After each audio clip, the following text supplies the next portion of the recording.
is magkakaroon tayo ng simple choice.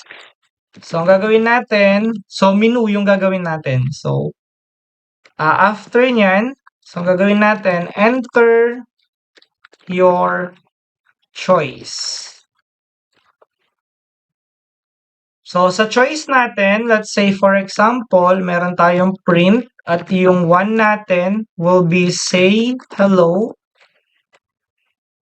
Then, yung print na next natin will be yung 2. And sasabihin natin dito, show age. Then, next na gagawin natin is print naman sa mismong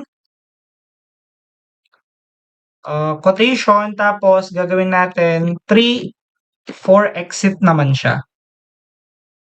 Okay, so after nyan, so ito yung magiging simple choice program natin. So ang gagawin nyo, mag-create tayo ng choice, equal natin siya sa input, and then ang gagawin natin, enter your choice. Yan. So after nyan, gagamit tayo ng if. If yung choice mo ay equal siya sa string na 1, kasi eto yan. Then magkakaroon ka ng colon, then ang gagawin mo, print hello. Yan. So after nyan, gagawin natin, magkakaroon ka ng elif. Ito yung second option mo, so tatawagin mo si choice, equal mo siya sa 2, colon, then lalagay mo yung print dito. So sa print natin, sasabihin natin dito ay, say for example, your age is, yan. So magkakaroon tayo ng comma dito and tawagin natin si age. So dito, gagawin natin, age is equal to input, and then sabihin natin, enter your age. Yan. So since show your age, so gagamit tayo ng user input dito. And then, after nun, ang gagawin naman natin next is magkakaroon tayo ng elif ulit.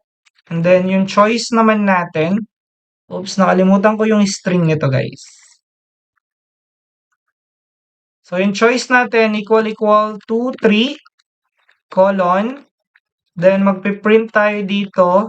Sasabihin natin ay goodbye. Yan. Then, after nyan, magkakaroon tayo ng else.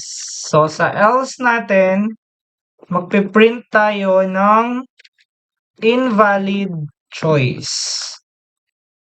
Bakit meron kang invalid choice dito? Kasi yung choices mo hanggang 3 lang siya. So, kapag naglagay siya ng 4, ang ipapakita natin, invalid choice. So, dapat 1, 2, 3 lang yung magiging choices niya. So, let's run yung program. So, lagay tayo ng 6. Wala namang 6 sa mga options natin. So, dapat invalid ang ipapakita niya. So, invalid choice yung meron tayo. Okay, so ang gagawin natin next is 1.